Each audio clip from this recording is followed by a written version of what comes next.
Olá, meu nome é Diego Nunes e esse é o nosso devocional. Se você é novo por aqui, seja bem-vindo. Se inscreva no canal, deixe aí o seu comentário, o seu joinha, compartilhe essa mensagem e ative o sininho para receber todas as notificações. O tema do nosso devocional é cuidado com o fim da linha. Todo processo passa por etapas e em algum momento se chega no fim da linha. Por isso esse termo é usado para cravar o término de algo. Mas se no mundo business isso é natural, no mundo espiritual se trata de alguém que fracassou, alguém que regrediu, caminhou para o abismo. Veremos através da vida de Saul, isso veremos na prática. Um homem que recebeu de Deus uma unção para ser o rei de Israel. Na verdade, o primeiro rei de Israel. Deus confiou as tribos nas mãos de Saul. E para isso dar certo, Saul deveria ser alguém sensível aos comandos de Deus. O investimento de Deus contava ainda com a ajuda de um profeta que seria encarregado de derramar a unção e orientar Saul sobre as estratégias que Deus tinha para aquele reinado. Porém, Saul fez muitas escolhas erradas, contrariando a vontade de Deus. Vejamos agora uma que o levou ao fim da linha com Deus. O Senhor envia uma palavra através de Samuel, profeta Samuel, e na introdução dessa mensagem, o profeta lembra o rei de três coisas. Primeiro, quem era Saul? Saul, lembra de onde você saiu? Lembra de onde Deus te tirou. Você era pequeno aos seus próprios olhos, mas o Senhor te colocou como rei. O Senhor colocou nas suas mãos as tribos de Israel. Então, a primeira coisa que Saul deveria se lembrar é quem ele era.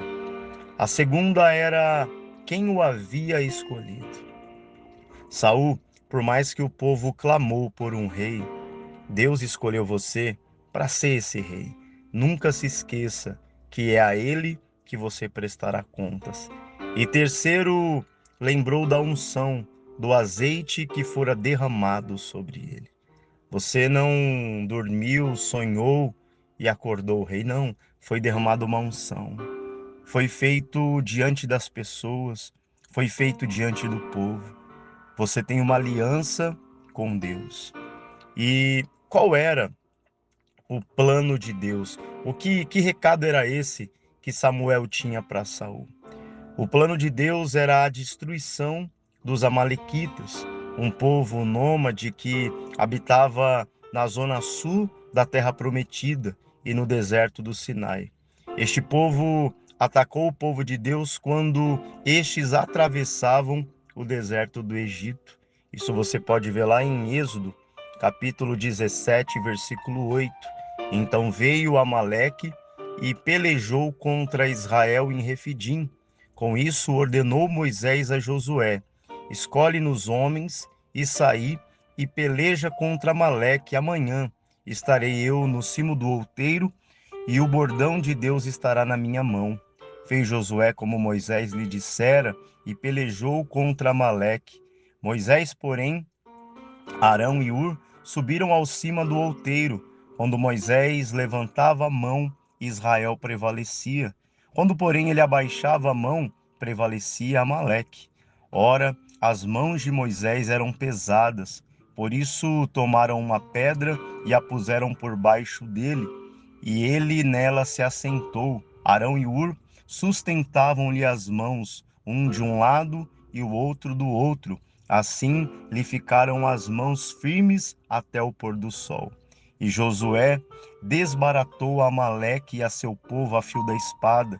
Então disse o Senhor a Moisés: escreve isto para a memória num livro e repete-o a Josué, porque eu hei de riscar totalmente a memória de Amaleque debaixo do céu.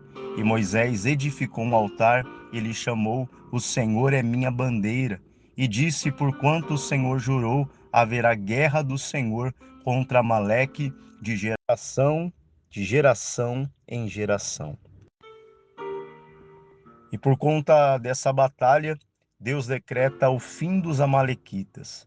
Mas esse decreto não foi só executado naquele momento, ele não foi executado. Alguns morreram. Porém, o Senhor ordenou a Moisés que deixasse isso registrado. Haveria guerra perpétua contra os amalequitas. E para que essa guerra acontecesse, qual era a estratégia do Senhor? Destruição total. Os amalequitas, eles eram uma pedra no sapato, e essa pedra ela seria removida totalmente.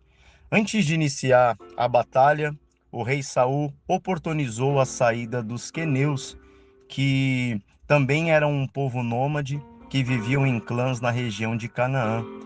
Um queneu famoso na Bíblia, tenho certeza que você já ouviu falar dele, é o Jetro, o sogro de Moisés. Você pode conferir isso lá em Juízes, no capítulo 1, no versículo 16.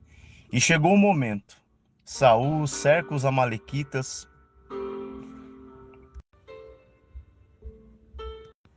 e com o seu exército ele começa a cumprir a palavra do Senhor. Até um determinado momento, quando estão diante do melhor dos amalequitas e de seu rei Agag, Saul e seus soldados prevaricaram, escolhendo as suas próprias convicções ao invés da palavra de Deus liberada por Samuel. E assim Saul poupou o que Deus mandou eliminar. E qual foi o resultado disso? 1 Samuel, capítulo 15, versículo 10. Então veio a palavra do Senhor a Samuel dizendo: Arrependo-me de haver constituído Saul rei, porquanto deixou de me seguir e não executou as minhas palavras. Então Samuel se contristou e toda a noite clamou ao Senhor. Madrugou Samuel para encontrar a Saul pela manhã, e anunciou-se aquele: Já chegou Saul ao Carmelo, e eis que levantou para si um monumento, e dando volta passou e desceu a Gilgal. Veio, pois, Samuel a Saul, e este lhe disse: Bendito sejas tu do Senhor, executei as palavras do Senhor. Então disse Samuel: Que balido, pois, de ovelhas é este nos meus ouvidos? E o mugido de bois que ouço? Respondeu Saul: De Amaleque os trouxeram, porque o povo poupou o melhor das ovelhas e dos bois para o sacrificar ao Senhor teu Deus. O resto, porém, destruímos totalmente. Então disse Samuel a Saul: Espera, e te declararei o que o Senhor me disse essa noite. Respondeu-lhe Saul: Fala. Prosseguiu Samuel: Porventura, sendo tu pequeno aos teus olhos, não fostes por cabeça das tribos de Israel, e não te ungiu o Senhor rei sobre ele? Enviou-te o Senhor a este caminho e disse: Vai e destrói totalmente esses pecadores, os amalequitas, e peleja contra eles até exterminá-los. Por que, pois, não atendestes à voz do Senhor, mas te lançastes aos despojos e fizeste o que era mal aos olhos do Senhor? Então disse Saul a Samuel: Pelo contrário, dei ouvidos à voz do Senhor e segui o caminho pelo qual o Senhor me enviou. E trouxe a Agag, rei de Amaleque. Os amalequitas os destruí totalmente. Mas o povo tomou o despojo, ovelhas, bois e o melhor designado à destruição, mas para oferecer ao Senhor teu Deus em Gilgal. Porém Samuel disse: Tem porventura o Senhor tanto prazer em holocaustos e sacrifícios, em que se obedeça a sua palavra? Eis que obedecer é melhor do que o sacrificar, e o atender melhor do que a gordura de carneiros. Porque a rebelião é como o pecado de feitiçaria, e a obstinação é como a idolatria e culto a ídolos do lar. Visto que rejeitaste a palavra do Senhor, ele também te rejeitou a ti, para que não sejas rei. Saul agora estava rejeitado por Deus, mas a sua atitude revelava seu coração, porque mesmo diante de tudo aquilo, a Bíblia diz que Samuel vira as costas e vai embora, e Saul, grudando na orla do seu vestido, ele rasga o vestido.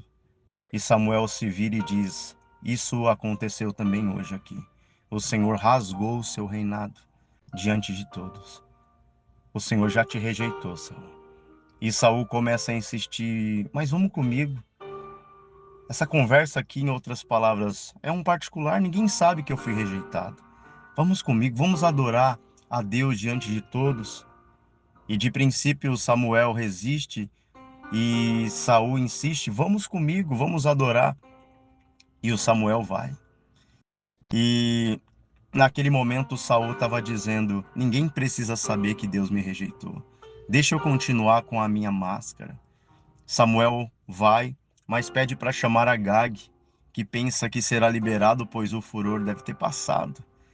Samuel pega uma espada e despedaça o rei dos Amalequitas. Ali naquele momento, Samuel estava fazendo a vontade de Deus, a vontade que deveria ser feita por Saul. Cuidado com o fim da linha, pois no final Samuel se afasta para sempre, e Samuel era o portador da voz de Deus. Saul não ouviria mais a Deus. Cuidado com o fim da linha. Observe os sinais, aproveite todo o investimento que o Senhor tem feito por você.